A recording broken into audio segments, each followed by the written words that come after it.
Steven, welcome to the channel. Hello, good to be here. Good to see you. So you're the second person on this Sunday sessions where I get to meet an artist. So welcome to the channel. So hope you're doing well. Everything all right at home? Yeah, everything's good here. Yeah, everything's really good. Yeah, considering. Yeah. Yeah, no, definitely. How are you getting on with your own artwork itself? You managed to keep in doing some artwork, or is it? Yeah, I mean, I'm always doing artwork. I'm always writing. I'm always drawing. I'm always doing things anyway. I keep countless numbers of sketch pads, notebooks, all sorts of things. So I'm always scribbling notes down and making reminders for me. So I'm always doing something. It's just really strange not being able to go to my studio where all my source materials and all my stuff is to work. So that's been difficult. But how did your art career start then? I originally trained as a graphic designer, and I worked as a graphic designer for about 2 or 3 years. Wow. It's not something I ever wanted to do. It was kind of a compromise situation. You're able to still be creative, but you're working to a brief, aren't you? You're not able to do your own thing. It caused quite a lot of tension. I wasn't very good at it. Was it digitally then, or was it computer based, or graphic design, or was it? No, I mean, I'm older than that. Computers weren't there then. I'm talking like cut and paste and rubric film and colour separations. Yeah, I like that kind of stuff though. To be honest, I think everything's going towards being on a computer these days, but there's always an initial person that's needed to start the ball rolling, and that comes with a sketch or maybe physically putting things together before it gets scanned in and things like that. So I do miss that that hand that someone's actually doing. So I do miss that kind of stuff. So it's the thing with that is computers started to be introduced towards the end of me working there, and I was one of the first people to go on a Photoshop course and use Photoshop. And I do love all that stuff. The technical ability and the power of these things is amazing, but you can't discount that original creativity before you get to that point. And I think that's what can be missing sometimes these days, that people have access to all this stuff, but not necessarily the creative mind to utilize it. So it is true, yeah. And also, I think on the computer-based things, even though I love it, how much I do, everything has to be perfect, isn't it? It looks manufactured. Where those happy mistakes that happen when it's handmade, it's nice to see that, isn't it? It's nice to see that someone's physically done it. It's not been done by a machine or something, and that's what I think is important to see. Of something that the actual physical object, whereas like you say on a computer, if it's created on a computer, it only ever exists on a computer, and I think that physicality of something is quite an important part of it. So so I mean, I know you did your you worked for a graphic design company, but did you do your fine art degree in Manchester? Well, I studied the graphic design, really wanting to do fine art, but I don't come from a creative background, so my family weren't very supportive or encouraging of that. Yeah, I think you get that a lot, don't you? Especially with people going down that route. Yeah. I think the more people I've spoke to, the more common this appears, and I can understand it, because you say you want to go and study fine arts. Obviously, everybody thinks, how are you going to survive? How are you going to make a living? So that's what graphic design for me was, a compromise. But so I went back. I studied at Salford University. I was a few years behind everybody else, but I wanted to go back and kind of do the fine art, because that's what I wanted to do in the first place. So I mean, I went when I was at college. I went to do graphic design. It was like a BTEC national diploma. It was at South Trafford College in Altrincham in Timperley. And after that, I wanted to be a little bit more hands-on, and I did a fine art degree, but I was a few years older. But I don't think that makes a difference. I think most people on a fine art course are of a vast array of ages. And I think that's a good grounding for when you can speak to people on your course. And I think fine art courses are different compared to every other course. You learn from your peers, and you're kind of left alone. Well, I was anyway. It's much the same for me. Like you say, that even though I was a couple of years behind, like you say, that there were people at the age you would normally go to university. There were people my age, and there were people a lot older as well. It was quite a big mix, and it seemed to have no difference, or it was just the way it was, and it was quite nice like that, to be honest. That everybody was very much interested and into what they were doing, to be concerned how old people were or where they were from or any of that. So. Oh, brilliant. At least it was local to you. I went to Leeds, as I say, wasn't too far. So I've just stopped the video there and rewound it. This is my work in my first year looking at abstract forms of buildings, so I was interested in it then. Second year, kind of looking at in and out of focus using oil paint, so I looked at raindrops or maybe little figures in the foreground. And then in the third year, I looked at the reflection and refraction of water using clear casting resin. So let's bring you forward a few years and being an established artist. Crossstreet Arts. So that's a major part of, would you say, your work at the moment? Yes, it's a huge part of my work. Do you want to explain it for the viewers, just to say what it actually is? Yeah, well, Crossstreet Arts is Crossstreet Arts is based in Standish, which is just sort of going out of Wigan. It's the end of Wigan, sort of thing. Yeah. For people who don't know what Standish is, and it was set. Well, we celebrated our 20th anniversary just last year. I didn't think it'd been going that long. Yeah, I mean, it's been established longer than I've been there. It was originally, the original founding member is Jane Fairhurst. Still works at Crossstreet Arts, and she remains. Jane, I think I've got her on Instagram. She's definitely worth checking out. But she remains a trustee of Crossstreet Arts, and she's the original founding member. About 10 years ago, I took over as one of the co-directors there. And I'm the chair, chair the meetings and arrange things. But I mean, Crossstreet Arts, the main thing about it is it's a cooperative. It's an artist-led sort of thing. So there's no one person in charge of Crossstreet Arts. Everything's decided at a meeting. Everybody has input to which way it's going and what we're doing. So there's an awful lot of incredibly talented and creative people, and working as a cooperative, I think that's how we've survived so long and how we get along, that nobody pulls the reins on anything. Everything's decided as a group, and that seems to work incredibly well. And well, like I said, we celebrated 20 years last year, and hopefully we'll be going for another 20 years. Definitely. Yeah. I think it's amazing how you can all come together. I think you need other artists to support you, and you support them, especially just. I think people always think of artists as very isolated people, and in some ways we are, but we also need that integration to talk, discuss and bounce ideas and get inspiration from other people, even though those other people's practices might be very, very different from your own. It all feeds into who you are and what you do. So it's a valuable kind of place to be within that creative hub.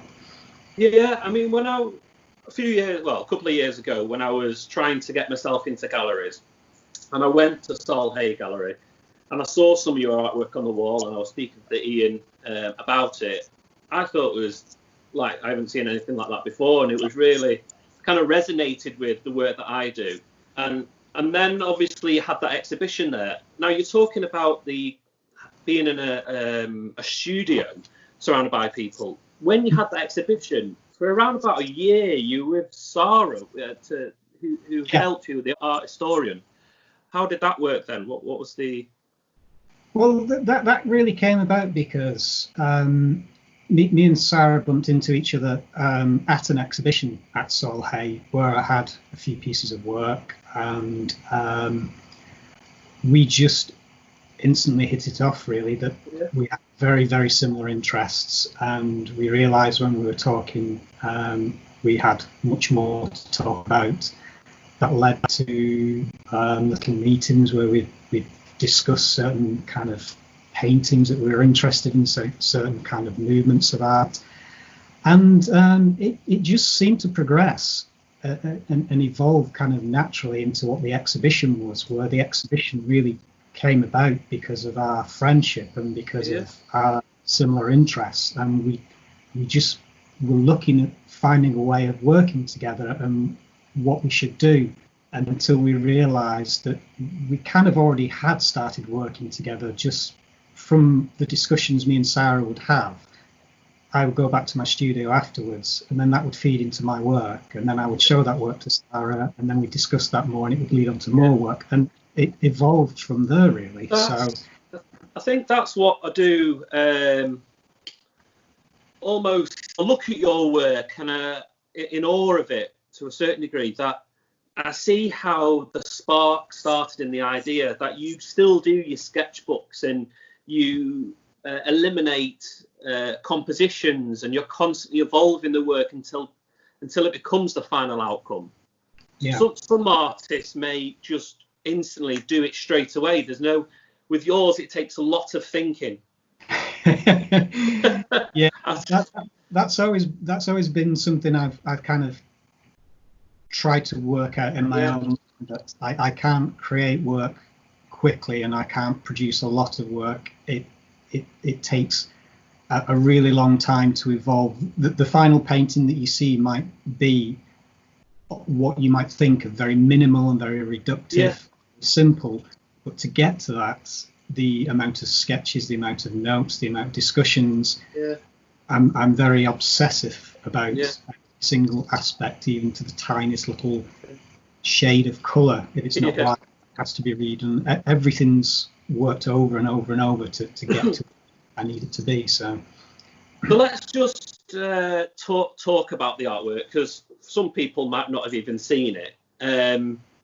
What my interpretation of it, if I was to see it, for the ones that I remember, the first ever pieces that I saw were almost surfaces that have retrieved or pulled away from the surface to reveal other areas, sanding. There's almost an element of decay within the work, and just kind of almost revealing that sense of not knowing. But then you've also got other aspects. You seem to use a lot of blue. Is that your favourite colour, the light blue, or is that just subconsciously put into work? It's a colour that resonates with me a great deal, and there are specific childhood memories attached to that colour. Everything I use is to kind of signify an emotion. So the colours that are chosen that are personal to me, that kind of those sort of feelings. Very calming, what I feel like when I look at them. It's almost. I get that a lot, that it's calming. I mean, there's different levels to it. People look at it. I'm very influenced by the St Ives group of artists, which I think is quite visually evident in my work. But I don't live in Cornwall. I don't live near the sea, so the blue isn't actually responsive to those things. It's a different aspect to it. It comes from the top of. Sorry, I've just put it in there. At the top of my head, if I'm thinking rightly, is it Ben Nicholson? Is he? I'm trying to think. He seems to use the land, the sky, and the perspective almost very flat. You could even look at yours and suggest the sea, the land, those types of things, couldn't you? So. Yeah, I mean, you can. What it was is when I was studying art, I came across the St Ives artists, and I fell in love with their work. I really do like their work very, very much. But like I say, I don't live in that environment. But I think the environment I live in, you can associate those blues. I was spotting those blues in road signs and bus lane signs, and just the general landscape you can interpret in the way you see it. So I was kind of extracting those colours and those industrial shapes against natural backgrounds, and kind of reducing them to sort of evoke a feeling of your environment, even though not the environment you might immediately perceive. So you're almost taking all the visual elements that you feel are key to that certain situation, and then eliminating the bits that are just not needed. So it's just the bits. In some ways, that's the reductive quality. It's kind of I'm trying to get people, when they look at my work, to look for a lot longer and a lot closer at things, to kind of really discover where those aspects come from. So it's the exhibition I did with Sarah at Soul Hay Gallery was all about people slowing down and taking, as in the title of the show, Composed from Silence. It's taking that time out from the world. So I think at a preview which I went to, I don't think you're able to take time in a preview. You have to go to the art gallery on your own. Give yourself get yourself a cup of tea and just look at the artwork in your own time and let it be absorbed. Let the work be absorbed into you. Really, I think that's the best thing. I think that's what's always interested me about art and other artists and the artwork that I like is that time aspect of spending time with something, and it just kind of slowing you down, so you're kind of in that moment and you're in that environment. So I like it to be very absorbing. But like you say, the preview, which I can't complain, it was incredibly busy and quite chaotic, which was the irony of what the exhibition was about. But a lot of people did come back to see it when the gallery was quieter, so they could spend time with the work. So material wise, obviously I'm not going to give away your techniques and your processes away too much, because that's all about you. But for people who want to learn, maybe be inspired by you, I'd like to know a little bit more about trying to take aspects of the work. What do you use? Do you use oil paints, acrylics, household paints, or is it just reclaimed things that have got paint on them already? I use a combination of all those things. Okay. I use acrylic paints, I use oil paints, I use household paints, I'll use found bits of wood materials and introduce those a lot. Like window frames and things like that, I think. Exactly. I don't kind of like to limit myself to any one particular thing. Although saying that, with the Composed from Silence exhibition, a lot of the research that was involved in that exhibition was the application of paint, and I was researching the Dutch Golden Age and Vermeer at the time. So all those that paint with the birch on the birch surface. Well, I studied what people painted on and what he painted with. So it was natural oil pigments mixed with a natural white beeswax to make the paints that we use. So everything in that exhibition was painted with materials that would have only been available in the 16th century So there was it's amazing. It's amazing, isn't it? Yeah. I always found it incredible how colours evolved. It is fascinating. A recent exhibition that I went to before lockdown, unfortunately we can't go to any at the moment, was Home. You had a couple of pieces in Home. Yeah. That was a big exhibition. It was huge. It was absolutely Yeah. And I know it went round there. It's the only exhibition I've ever been. I went to the preview, and I got an email from Brendan saying that it was going to be busy. And I went to the preview, and I walked past the biggest queue I've ever seen in my life, leading to home, thinking there must be a band or a new film premiering. I don't know what to go, only to be told that queue was for the exhibition. Yeah. It turned out I didn't actually get in on the preview. It was that busy. You couldn't get in? The exhibition. It was too busy. I've never had that before. No, I mean, that's just to show you really that art is a big thing for people, isn't it? And I think doing things like this, that's why I'm doing it, is to show that, a lot of people, when they think about buying art, they might just go to IKEA and buy something like that and put it on the wall. which whatever you want to do, that's absolutely fine. But art is very accessible. From very good artists like yourself. I think some galleries, sorry, I'm just putting my question on it. Some galleries, the price, or even down in London, the price that they put on some of the artworks is extortionate. I think that sticks with people thinking they can't access or have original artwork on the wall, which I think is important, really, to be honest. I think it is incredibly important to own a piece of original art. It makes you feel really good. Connected. Yeah. And to actually own the actual piece itself is a really nice thing. And I think with the home exhibition, it brought that to everybody, that it is accessible to everybody who wants access to it. There's a vast range of artists, artworks, price ranges. It is possible to own original art. Yeah. There's some very affordable original art out there. Yeah, definitely. Probably some. Have you got? Sorry, Stephen. You can say sorry.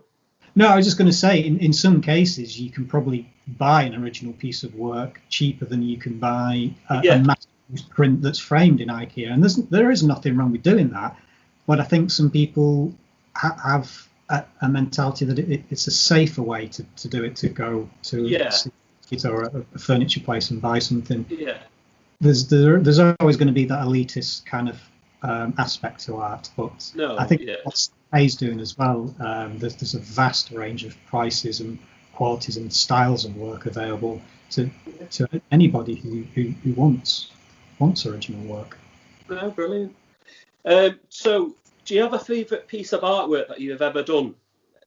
Can you single one out, or would you suggest there's a series maybe, or?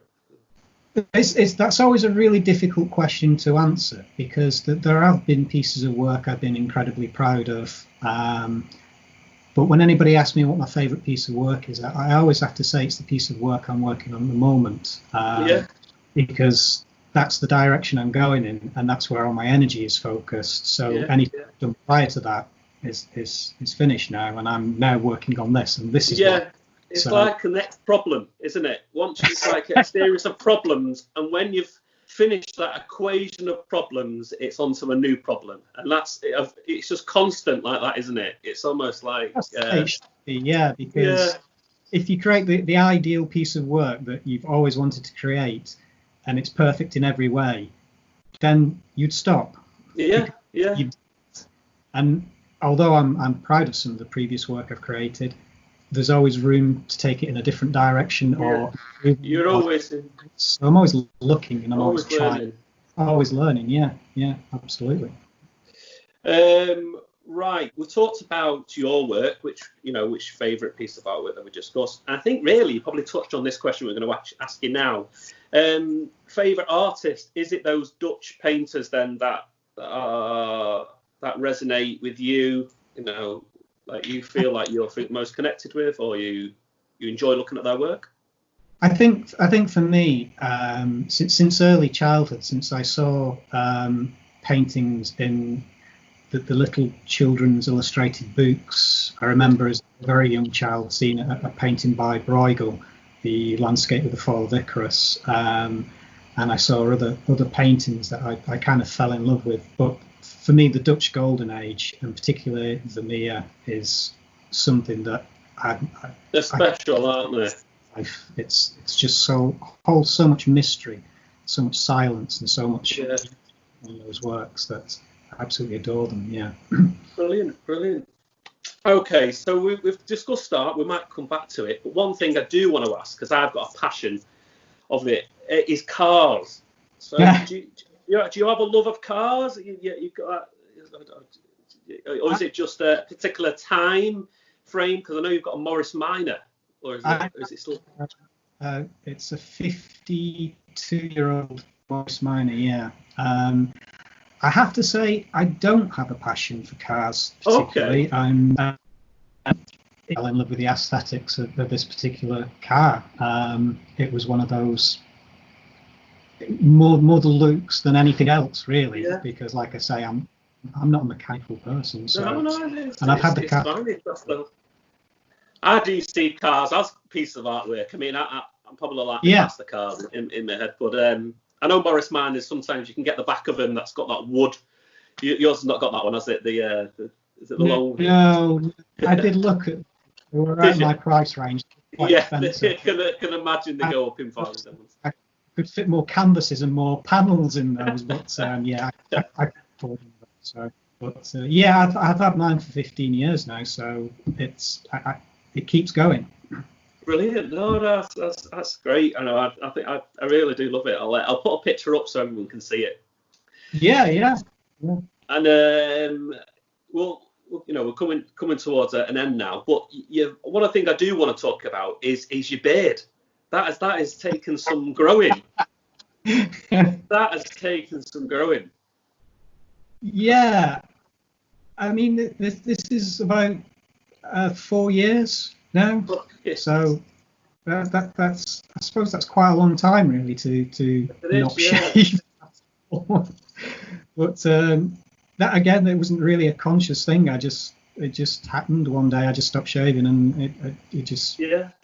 I was stalking your Instagram page, and I was looking earlier on, and I saw a few pictures of you without it. I was like, oh right, that's him without his beard. So there you go. So. I feel as though I look very strange without a beard now. When I see pictures of me a few years ago, it's like, it isn't even me. So. No, it's great. I love it. I think it's actually. I might have to keep. I've got a long way to go with mine, but I'll keep it on there for you. Well, it's a perfect opportunity in the lockdown. Grow a long beard. Yeah, I did attempt to shave my head. My wife's a hairdresser, so I did shave. It's growing back now, so there you go. Gone the other way. So Stephen, what have you got planned for after lockdown then? Did you have any exhibitions planned or recently done another one outside of Manchester? Outside of Manchester, I recently had an exhibition in Mayfair in London at the Contemporary Gallery, which went really well, and my work won an award there to have another exhibition, which was coming up this year. Unfortunately, that's not. No. But I also had work over in Athens in a new gallery that was opening there. So everything was happening. And in 2020. And then something happened, some kind of global pandemic that's just wiped everything. So, my art fairs, as you know yourself, the Manchester, the Contemporary, all the exhibitions I had coming up, and all the talks, all the art fairs, everything's just kind of gone. But I mean, I'm still very optimistic about the fact that after the lockdown ends, I think we'll see a revitalised energy and enthusiasm for being able to go to exhibitions. Yeah. When people are able to get back in the galleries, that's exactly what they'll want to do. I feel that as well. Go anywhere. Yeah. Because I know people are quite negative, well, not being negative, but being sort of thinking that, that's it, everything's kind of gone. When that comes back, that the enthusiasm for that will I think will be huge, because you've not been able to do it for so long. Yeah. I can't wait to get back into the galleries, so me neither. I think obviously when you see things on a two-dimensional screen, like pieces of artwork, I think that's when people are easy to dismiss it or not really understand the scale, as I say, the texture and the look of your artwork. When you go to an exhibition or just a gallery in general, I think you do connect with a piece of art a little bit more, and you feel it, don't you? You look at it and think to yourself, actually, this looks completely different on a two-dimensional screen when just flicking through Google and things like that, and that's what I feel. People should go out there and have a look at it. I think so. I mean, I've been looking at a lot of artwork on my laptop, and on the television. I've been doing the lockdown exhibitions, taking you around, which is great to see. But all it makes me want to do is to get out there and see it fully, because looking at it on a laptop screen or on a television or whatever you're looking at, is never going to be the same. And I always worry about my work translating to the screen, because most of the detail and the intricacies and the textures are completely lost, and you only see those when you see them in person. So I think something on a screen gives you an idea of it, but you've not really seen it until you've seen it in person. And I think people will want to get back out there again and see things with their own eyes in the flesh, so to speak. Brilliant. All right, well, I'm going to ask you one last question. Do you have any tips for anyone wanting to be an artist? As I say, you said you've been an artist over a number of years. Have you learnt anything? What to do, what not to do? How would you get yourself out there, maybe? Or maybe seek an opportunity out? Like you've obviously said, art fairs. Yeah, I think it's taking every opportunity that comes your way, but also making your own opportunities. Go to as many exhibitions as you can, meet as many people as you can, talk to people, introduce yourself, and kind of, like with Crossstreet Arts, joining an artist network gets you more involved in the environment and what people are doing and what's happening, and that's a segue into your own work as well. It's knowing what's happening out there, and to know what's happening out there, you have to get out there, basically. You can't sit at home painting masterpieces and expect people to come to you. You've got to really put yourself out there and just take every opportunity that comes your way, whether it's an exhibition in the church hall or it's in a big gallery. Do all of them. It's just being I think a lot of people feel like they see the big, huge exhibitions, but really, you can start anywhere, can't you? You can maybe look at a closed down shop and think to yourself, who could I contact? Because I can guarantee you, anyone who's got a closed down shop wouldn't mind the shop actually being open and having lights on for someone to put artwork in. Even if no one was in there, you can even actually have the shop shut, but just artwork in the window so people could see it. It's seeing and seeking out those opportunities, because they're everywhere. It is seeking out those opportunities, and like you correctly say, if somewhere is standing empty, then the person who owns that premises is going to be kind of very receptive to somebody putting artwork or being in that space to protect it and maintain it. It might only be for a month or a couple of months till somebody else comes along and buys it, but it's making those opportunities at the time they exist. And I work with Castlefield Gallery in the new art spaces. Crossstreet Arts is working in partnership with them at the moment to take over some kind of shopping premises to make into studios and exhibition venues. So Castlefield Gallery is a good place to look. They have all kinds of exhibition opportunities, and the new art space is available to anybody by application, for studios, for exhibitions, for ideas. So it's seeking out all those opportunities and just having a look at what's out there. Yeah, that's really interesting to hear what you're saying. Thanks very much, Stephen. And thank you so much, giving you some really good knowledge there for younger artists or people that just want to kind of get into exhibitions or galleries. It's just having that extra experience beforehand, isn't it? But welcome to the, thanks for coming to the channel. I only chose people that really I have a connection with myself. I've decided, I really like that to happen, because I'm learning myself, to be honest. I'm doing it for everyone else watching, but I'm learning myself, and that's why I've done it, to be honest. That's why I've loved speaking to you. Yeah, I mean, it's really great to talk to other artists of all varying different styles. I think that's what it's all about, really. Fantastic. All right, Stephen, well, I'll leave it there. Okay. I'll let you go and enjoy the rest of your day. Yes, you too. Yeah. Hopefully the next time I see you, it will be in person at the gallery. I know. Yeah, no, it will be good to see you again. And we can have a glass of wine and see some art. There you go. Yeah, that would be nice. That's what I'm looking forward to. A glass of wine in an art gallery. Right. See you later. See you. See you later. See you. Bye-bye. Bye-bye.